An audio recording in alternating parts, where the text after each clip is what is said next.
नमस्कार दोस्तों, ट्रिकी गुरु अमित गुप्ता के YouTube चैनल में आज आपका फिर से स्वागत है।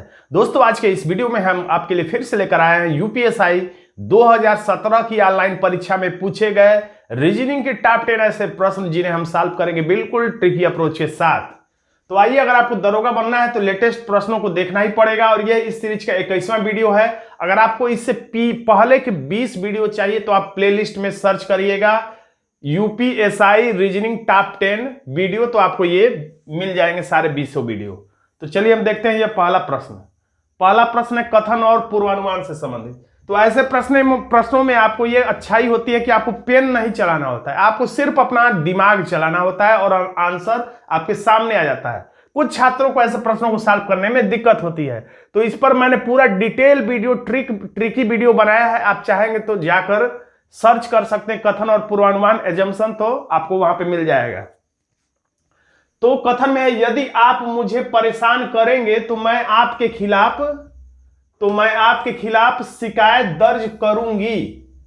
एक नवयुवती लड़कियों को छेड़ने वाले को चेतावनी देती है। यानी एक लड़की जो है नवयुवतियों को छेड़ने वाले को चेतावनी देते हुए ये वाक्य बोल रही है कि यदि आप मुझे परेशान करेंगे तो मैं आपके खिलाफ शिकायत दर्ज करूंगी। बहुत अदब के साथ बोला जा रहा है कि मैं आपके खिलाफ एफआईआर यानी कि शिकायत दर्ज करूंगी अगर आप इसी तरह छेड़ते रहे तो इससे इस वाक्य को कहने से उस लड़की के मन में क्या भाव छुपे होंगे, क्या सोचकर उसने ऐसा बोला होगा। तो पहला पूर्वानुमान, चेतावनी से लड़कियों को छेड़ने वाला नवयुवती को छेड़ना बंद कर सकता है। तो बहुत ही सभ्य और शालीन भाषा का इस्तेमाल है, बहुत ही सात्विक भाषा का इस्तेमाल है। सकना शब्द लगाया है क्योंकि जरूरी कुछ ऐसे ढीठ लड़के होते हैं जो कितना हो भी चेतावनी दे दीजिए लेकिन वो छेड़ना बंद नहीं करते जब तक कि उनके ऊपर पुलिस का डंडा न पड़े। तो हो सकता है कि वो छेड़ना न बंद करे, हो सकता है वो छेड़ना बंद कर दे। इसीलिए यहां पे एक अच्छे शब्द का इस्तेमाल किया गया है, सकता। जैसे मैंने कमेंट में पूछा था कि यूपीएसआई में अगर आपको कितना परसेंट लगता है कि आप सफल हो जाएंगे, ताकि जब वो अपना परसेंटेज लिखने के लिए जाएं तो मैंने बताया था, ईमानदारी से कहा था कि ईमानदारी से आप परसेंटेज लिखिएगा कि आपको कितना परसेंट उम्मीद है कि आप यूपीएसआई इस बार बन जाएंगे।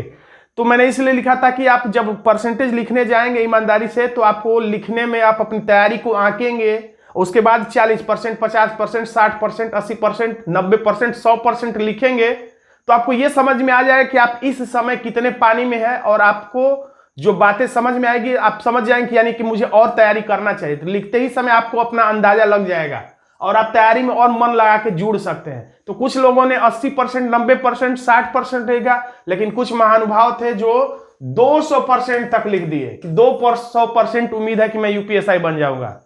तो कभी भी आपको ऐसा नहीं करना चाहिए कि 200%, या झूठ बोलने वालों की यह भी पहचान होती है कि एकदम 100 में 110% उम्मीद है कि, या 120%। अब कुछ लोग तो हद कर देते हैं 200% उम्मीद है कि मैं ये काम कर लूंगा। ऐसा कभी नहीं बोलना चाहिए क्योंकि हो सकता है कि आपकी तैयारी अच्छी हो लेकिन परीक्षा देने गए तब तक आपका एक्सीडेंट हो जाए, या हो सकता है फार्म में आपने कोई गड़बड़ी कर दे और आपका आवेदन निरस्त हो जाए, या कुछ भी हो सकता है ऐसा कारण कि आप उस परीक्षा में सही प्रश्न देने के बावजूद भी वहां से हट जाएं और आप सफल ना हो पाए। और भी कई कारण होते हैं तैयारी के अलावा। तो कभी भी 100% नहीं कहना चाहिए बल्कि 99% कह सकते हैं तो ज्यादा अच्छा लगेगा। बहुत ज्यादा बोलिए तो 100% बोल दीजिए अगर आपको बहुत ज्यादा उम्मीद है, वैसे भी 100% नहीं बोलना चाहिए। खैर, आते हैं प्रश्न पे। तो यहाँ पे एक अच्छे शब्द का इस्तेमाल किया गया है, यानी कि छेड़ना बंद कर सकते हैं। तो संभव है अगर वो लड़के थोड़े बहुत भी उनमें अच्छाई होगी तो वो पुलिस की बात को सुनते ही, शिकायत दर्ज करने की बात सुनते ही वो हो सकता है कि छेड़ना बंद कर दे। तो ये बात सोची गई होगी लड़कियों के द्वारा, तभी ये वाक्य कहा गया, यानी ये वाला पूर्वानुमान इसमें निकलता है। दूसरा, सभी नवयुवतियां मूल रूप से झगड़ालू होती है। तो इसमें अब झगड़ालू की क्या बात हो गई? झगड़ालू का तो कोई बात नहीं है, अपने आप को झगड़ालू समझ के ये नहीं बोली है बल्कि वो अपने आप को छेड़खानी से बचाने के लिए ऐसा बोल रही है। यानी कि झगड़ालू का मतलब कि वो अपने आप को छेड़ने दे तब तो झगड़ालू नहीं है, यानी छेड़ने से मना कर दी तो झगड़ालू हो गई। तो यानी यहां पे ये एकदम गलत बात है, ये सोच के अपने आप को झगड़ालू समझ के वो नहीं बोली। यानी कुल मिला के ये दूसरा पूर्वानुमान नहीं निकलेगा, केवल पहला पूर्वानुमान निकलेगा। इसलिए हमारा आंसर हो जाता है केवल पूर्वानुमान एक निहित है। आंसर हो जाएगा बहुत आसानी के साथ बी। अगला प्रश्न है, ये सारे के सारे प्रश्न यूपीएसआई ऑनलाइन परीक्षा में पूछे जा चुके हैं, यानी आपके परीक्षा का पैटर्न आप देख सकते हैं कि कैसा है। प्रश्न सामने आते ही वीडियो को रोक दिया करिए और खुद से उत्तर रफ और पेन लेकर बैठिए, उत्तर देने का प्रयास करिए, उसके बाद वीडियो को आगे बढ़ाया करिए। इस प्रश्न का भी आप उत्तर दीजिए, एक तरह से मॉक टेस्ट की तरह इस्तेमाल कर सकते हैं। भले ही मैं रुक नहीं रहा हूं क्योंकि वीडियो लंबा हो जाएगा, अपलोड में भी समय लगेगा, लेकिन आप वीडियो को रोक सकते हैं। तो ऐसे प्रश्नों में ज्यादातर यही होता है अंतर के आधार पे। आप देख भी रहे श्रृंखला 122, 170, 226, 290, श्रृंखला एक सामान्य गति से जब बढ़े तो प्लस, तेजी से बढ़े तो गुणे, धीरे धीरे घटे तो माइनस, तेजी से घटे तो भाग की क्रिया हो सकती है, कभी कभी वर्ग और घन की क्रियाएं भी होती हैं। तो यहां पर हम लोग देखते हैं क्या हो रहा है। तो आपको जब भी ना समझ में आए तो ऐसे दो संख्याओं के बीच में बड़ी संख्या में से छोटी संख्या को घटा दिया करिए। तो 170 बड़ी संख्या, नीचे हम लोग लिखते हैं 170 बड़ी संख्या है और 122 जो है छोटी संख्या है, इसलिए नीचे लिख के हम लोग घटा देते हैं। तो घटाने पर हमें यहां पर 48 प्राप्त होता है। फिर अब अगली पिछली एक संख्या अगली एक संख्या यानी कि 226 बड़ा है और 170 छोटा है। फिर इसमें से 226 में से 170 घटाएंगे तो यहां पर 56 आ जाएगा, यानी कि यहां पर आप लिख दीजिए 56। अब पिछला एक अंक अगला एक अंक, तो दोनों में ये वाली संख्या बड़ी है, यानी कि 290 में से आप घटा देंगे 226, तो आपका यहां पर आंसर आ जाएगा 8 7 56 64, यानी 64 यहां पर आ जाएगा। तो जब इसको आप देखेंगे तो दो तरीके से, एक तो हम कह सकते हैं कि 8 का गुणा किया गया है, 8 छक 48 ये आ गया है, फिर 8 साते यानी 8 का पहाड़ा पढ़ा जा रहा है, 8 साते 56, फिर 8 अठाई 64। देखिए 8 छक 48, 8 साते 56, 8 अठाई 64। अब आंसर लाने के लिए कितना अंतर होगा, 8 9 72, यानी 72 होगा यहां पे अंतर। ये जो नीचे चीज लिखे हैं ये भी बताता है कि 122 में 48 जोड़ने पर 170, 170 में 56 जोड़ने पर 226, 226 में 64 जोड़ने पर 290। तो अब उसी तरीके से 290 में 72 जोड़ने से हमारा आंसर आ जाएगा 362। जोड़ के आप देख लीजिए, 290 में आपको जोड़ना है 72, 16 2 1 3, यानी 362, यानी हमारा आंसर हो जाता है डी। आप ये भी कर सकते हैं, ऐसे गुणा करके नहीं चेक करना है तो आप एक स्टेप और नीचे आ जाइए। यहां पर आप देखेंगे फिर बड़ी संख्या से छोटी संख्या घटाएंगे तो यहां पर 8 आएगा, फिर 64 में से बड़ी संख्या में छोटी संख्या घटाएंगे तो यहां 8 हो जाएगा। ये तो हमने अपने मन से लाया था। तो जब यहां 8 तो इतनी ही दूरी पर यहां भी 8 आएगा, यानी कि 48 में 8 जोड़ने पर 56, 56 में 8 जोड़ने पर 64, 64 में 8 जोड़ने पर यहां पर 72 होगा। तो अब फिर उसी तरह से फिर 72, 290 में 72 जोड़ने पर 362 आपका आंसर आ जाएगा। आंसर होगा डी। अब ये देखिए गोलमेज सम्मेलन हो गया है। भारतीय इतिहास में, आधुनिक भारत के इतिहास में है गोलमेज सम्मेलन। 1929, 30, 31 में हुआ था। तो ये गोलमेज सम्मेलन है। तो गोलमेज सम्मेलन में 6 लोग भाग ले रहे हैं। वे नाम है इनके प्रिया, श्रुति, अनामिका, ऋचा, सोनी, पूजा। लेकिन जरूर नहीं कि इसी क्रम में, तो सही बात है, उसी क्रम में क्यों होगा। तो श्रुति जो है, तो गोल बना लेते हैं हम लोग मेज अपना। श्रुति जो है ये भीतर की तरफ सबका चेहरा होता है। श्रुति अनामिका और सोनी के बगल में है। तो जब एक व्यक्ति 2 लोगों के बगल में है, इसका मतलब वो व्यक्ति बीच में बैठा है। श्रुति जो है बीच में है, किसके किसके, एक तरफ कितने लोग हैं, 6 लोग हैं। तो 6 लोगों के लिए आप ऐसे गुड़े बना लिया करिए, फैला हुआ गुड़े, और बीच में एक लाइन खींच लिया करिए, तो 6 बन जाएगा। तो श्रुति यानी कि यहां पे बैठी है, इस वाले जगह पे। तो श्रुति यहां पर हो गई, और इसके एक साइड में कौन बैठा है, अनामिका। यहां लिख लेते हैं, यानी यहां पे, और एक साइड में यानी यहां पे हम लोग लिख लेते हैं कौन बैठा है, सोनी। एक साइड में अनामिका, एक साइड में सोनी। और ऐसा चिन्ह हमने इसलिए बनाया है, ये वाला जो चिन्ह है इसलिए बनाया है कि श्रुति के एक तरफ अनामिका और श्रुति के एक तरफ सोनी है। यानी जरूरत पड़ने पर सोनी इधर चली आएगी और जरूरत पड़ने पर अनामिका इधर भी आ सकती है। इससे इसके सेहत पे कोई असर नहीं पड़ेगा। खैर आगे बढ़ते हैं। प्रिया श्रुति के सामने बैठी है। प्रिया जो है श्रुति के सामने, यानी कि प्रिया यहां बैठी है, ये भी हो गया। ऋचा जो है सोनी के तत्काल बाईं ओर बैठी है। देखिए ऋचा किधर बैठी है, तो लास्ट में देखिए लिखा है बाईं ओर बैठी है। ऋचा बाईं ओर, यानी कि ऋचा बाईं ओर है किसके, तो सोनी के। तो सोनी के बाईं ओर तो अब जगह ही नहीं खाली है। सोनी के बाईं ओर, क्योंकि ये श्रुति के एक तरफ सोनी एक तरफ अनामिका है, तो इन तीनों के बीच में कोई नहीं आ सकता। सोनी के बाएं साइड में श्रुति बैठी है, इसलिए जगह नहीं है। तो अब यहां पर हमारी वो जो चित्र मैंने बनाया था, यानी कि सोनी को इधर कर देंगे, अनामिका को इधर कर सकते हैं हम लोग। तो इनका स्थिति हम लोग चेंज कर देंगे और इससे कोई असर भी इसके सेहत पे नहीं पड़ेगा, सबका काम हो जाएगा। तो इधर अब हम लोग लिख देते हैं, ये वाली लाइन जो है श्रुति अनामिका और ऋचा के बीच में है, तो श्रुति। अब इधर लिख देते हैं हम लोग ऋचा और इधर लिख देते हैं अनामिका। अब अभी भी श्रुति ऋचा और अनामिका के बीच में ही है और अभी भी श्रुति के सामने प्रिया है। ये दोनों लाइन में कोई दिक्कत नहीं है।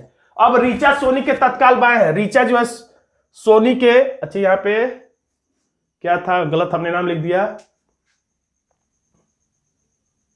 यहां लाइन था श्रुति अनामिका और सोनी के बगल में। अनामिका और सोनी नाम था, ऋचा नाम नहीं था।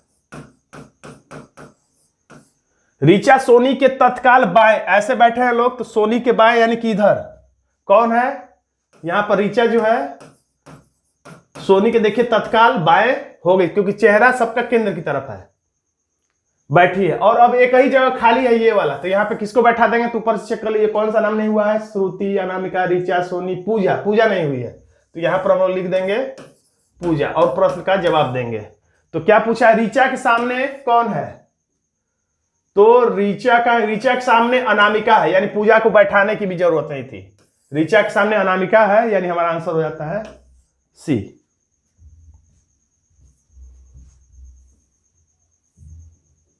अब देखिए ये डाइस का प्रश्न आ गया है।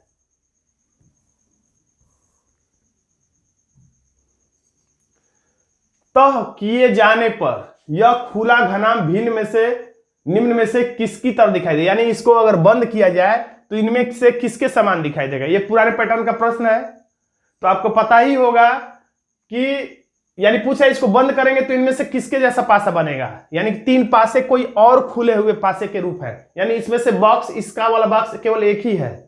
तो आपको पता ही होगा इसके विपरीत में कौन होता है, तो ये वाला, यानी एक छोड़ के अगली सतह आपस में विपरीत होती है। यानी इस काले वाले, लंबे काले वाले के विपरीत में लंबा काला वाला, तो लंबे काले वाले के विपरीत में एक लंबा काला वाला है, तो जो विपरीत में होता है वो एक साथ, विपरीत सतह कभी भी एक साथ दिखाई नहीं देती।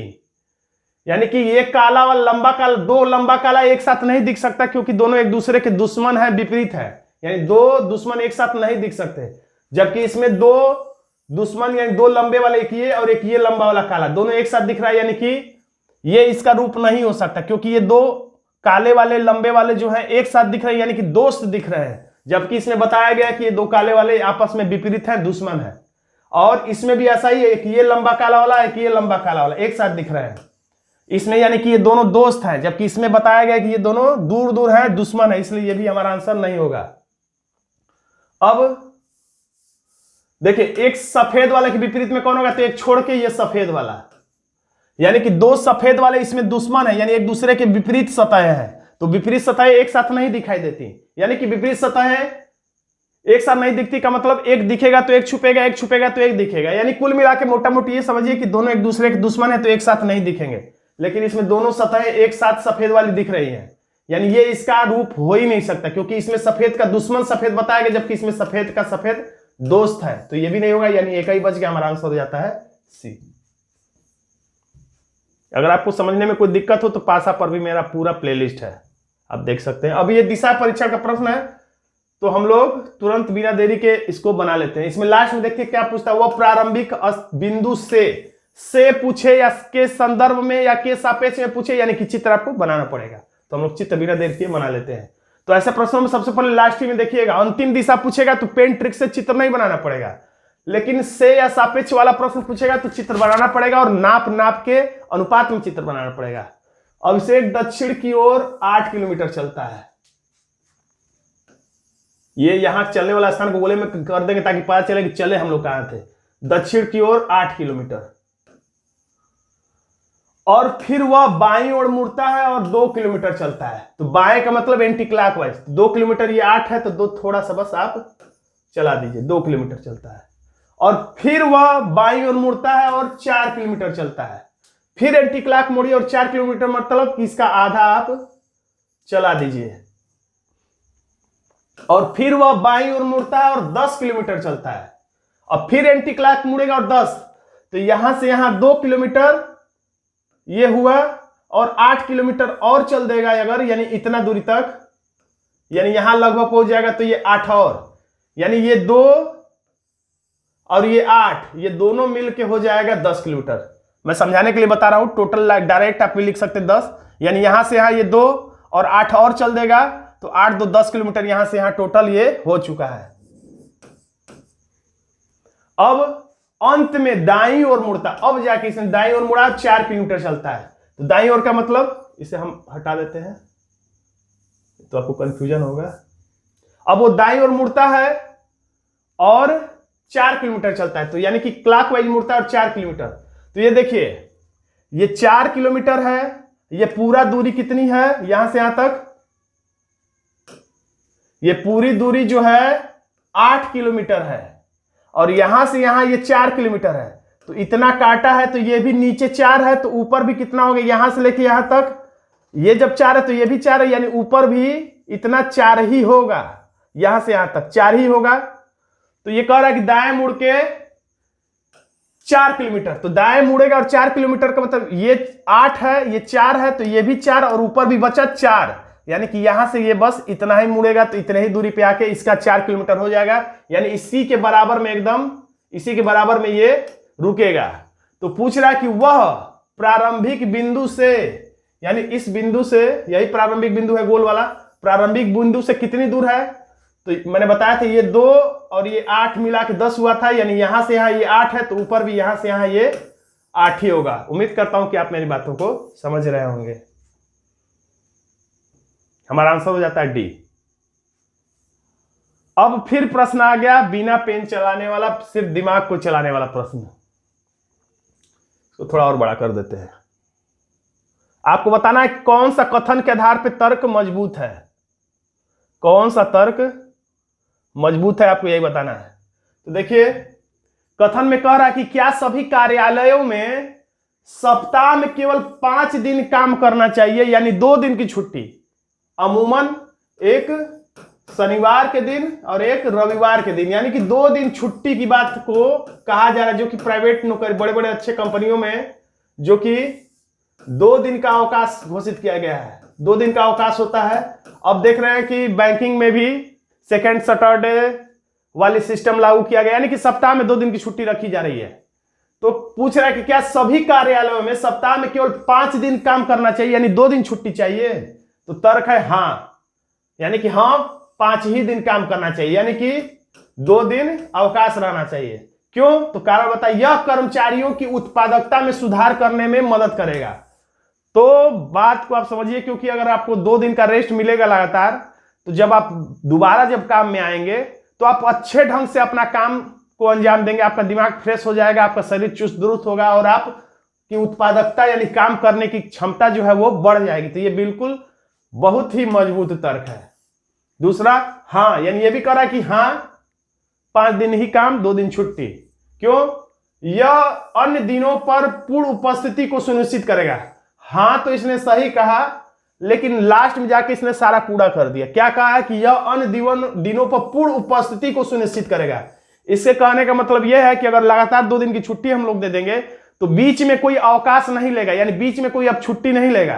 तो ये कोई जरूरी नहीं है कि आप लगातार 2 दिन की किसी को छुट्टी देंगे, तो हो सकता है कि शनिवार रविवार के बाद ठीक मंगलवार ही को किसी को अपना जरूरी काम पड़ जाए, बीमार पड़ जाए या कहीं जाना हो, शादी में कोई भी जरूरी काम पड़ जाए, तो छुट्टी तो वो लेगा ही। इसका मतलब ये नहीं कि लगातार 2 दिन छुट्टी मिल गया है तो आप कोई अवकाश जल्दी नहीं लेगा।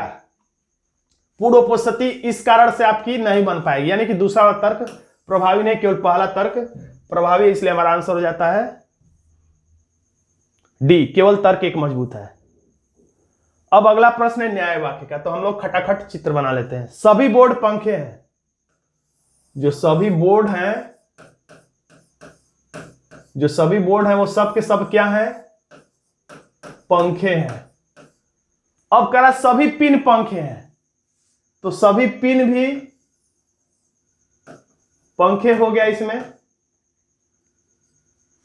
इसके सभी पिन पंखे, यहां भी पिन लिख देंगे तो कह सकते हैं सभी पिन पंखे हैं। यहां भी लिखेंगे तो सभी पिन पंखे होगा। या अगर कुछ देर के लिए आपको समझाने के लिए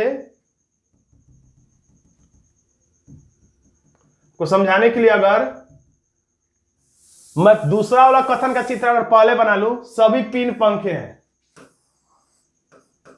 सभी पिन पंखे हैं। अब इसको अगर बनाऊं तो सभी बोर्ड पंखे हैं, तो सभी बोर्ड ऐसे भी रहेगा तो भी पंखे, सभी बोर्ड देखिए पंखे हैं। अगर ये इधर भी रहेगा केवल तभी भी सभी बोर्ड पंखे हैं, थोड़ा सा काट के रहेगा तभी भी सभी बोर्ड पंखे। आप मेरी बातों को समझने की कोशिश करिए। यानी कह सकते हैं क्या, इतना ही कह सकते हैं हम लोग। फिर से पहला कथन हम बना रहे हैं, सभी बोर्ड, यानी कि सभी बोर्ड जो है वो क्या है?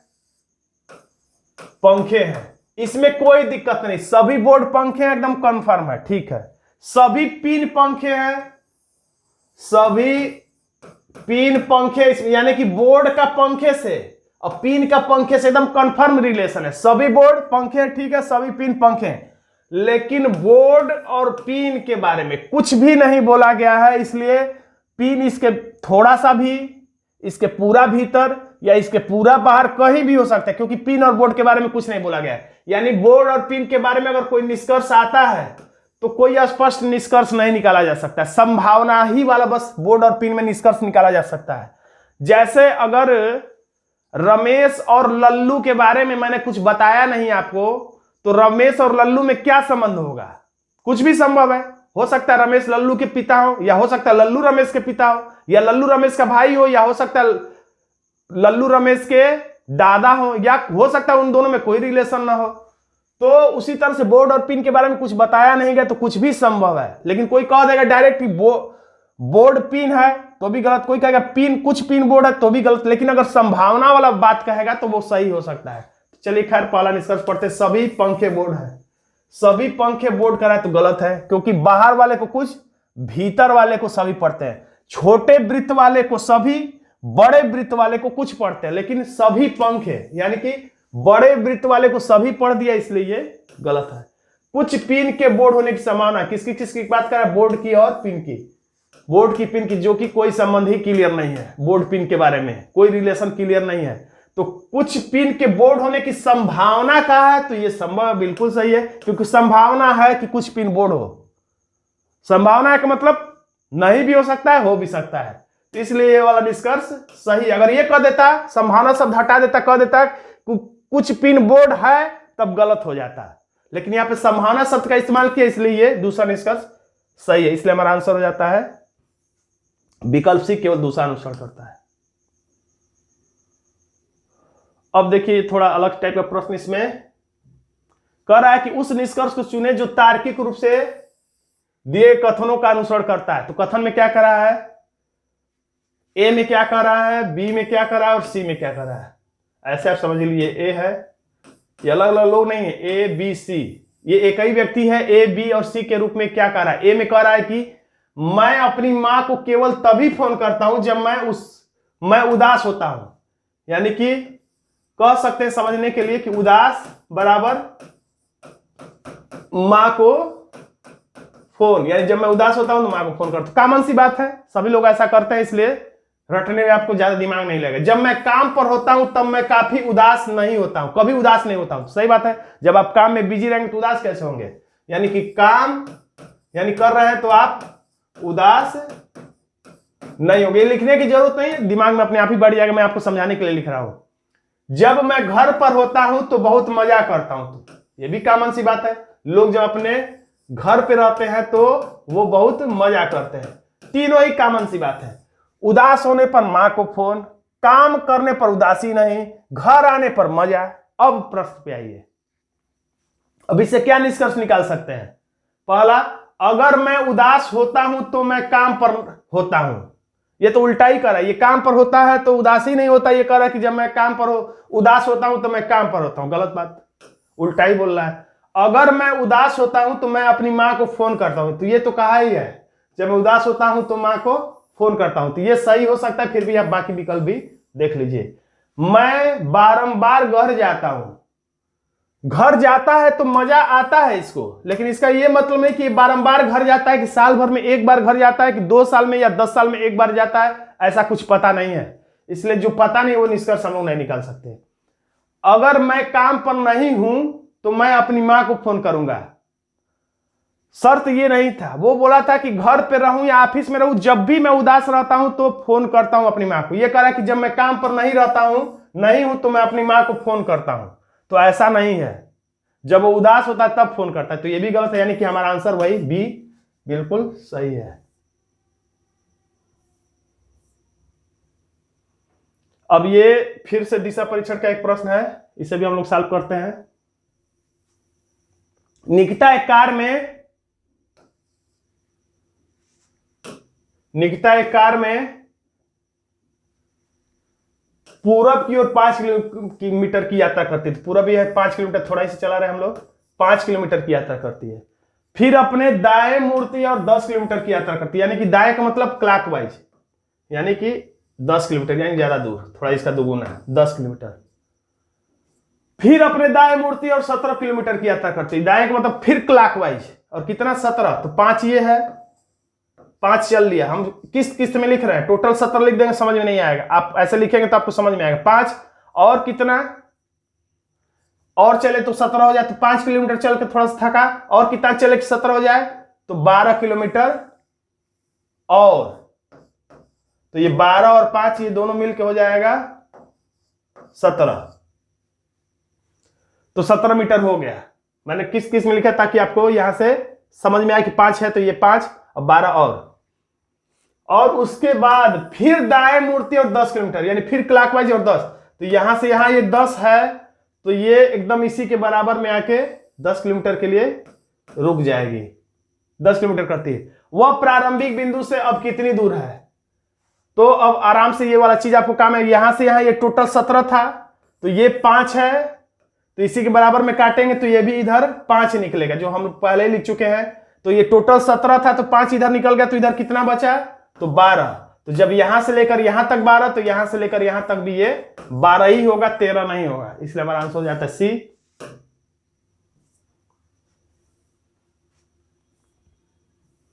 अब अगला प्रश्न ब्लड रिलेशन का इशारा करने वाला है। एक तस्वीर की ओर इशारा करते हुए रवि ने कहा, किसकी ओर इशारा करना है?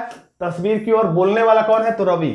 वह का मतलब हमेशा वह की जगह पे आता है वो जिसकी तरफ इशारा किया जाए, यानी कि तस्वीर। वह का मतलब तस्वीर। यहां पे समझाने के लिए मैं वह कोष्टक में लिख दे रहा हूं।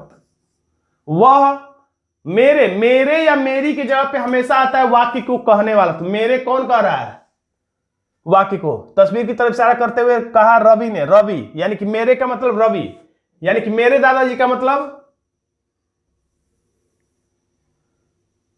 रवि के दादाजी, यानी कि पिता के पिता, दादाजी, रवि के दादाजी, यहां तक हो गया। के इकलौते बच्चे, यानी इसके दादा के इकलौते बच्चे, इतने का मतलब ही होता है। दादाजी के इकलौते बेटे का मतलब मेरे पिता। दादाजी ये हो गए, रवि के दादाजी। क्या इकलौता बेटा, यानी कि ये। का इकलौता पोता, यानी इसका इकलौता पोता का मतलब इसके लड़के का लड़का है।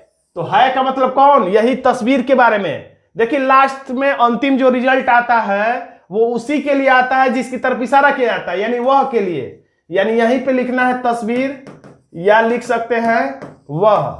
अंतिम रिजल्ट हमेशा याद रखिए, उसी के लिए गिरेगा। अंतिम रिजल्ट उसी के लिए होगा जिसके लिए, जिसकी तरफ इशारा किया जाता है, यानी वह के लिए अंतिम रिजल्ट होता है। फिर से देखिए, एक तस्वीर की तरफ इशारा करते हुए रवि ने कहा वह का मतलब ये तस्वीर कौन है? यही तस्वीर कौन है? तो समझा रहा है कि मेरे दादाजी, यानी मेरे का मतलब रवि के दादाजी, यानी पिता के पिता, ये दादा हो गए इसके दादाजी के इकलौते बच्चे, यानी रवि के पिताजी का इकलौता पोता, पोता का मतलब लड़के का लड़का है का मतलब यही तस्वीर है।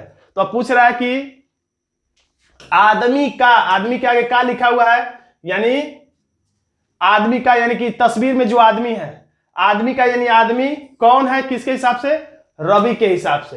तो रवि के हिसाब से क्या है, ये इसका पुत्र है, यानी कि बेटा है। हमारा आंसर हो जाता है ए।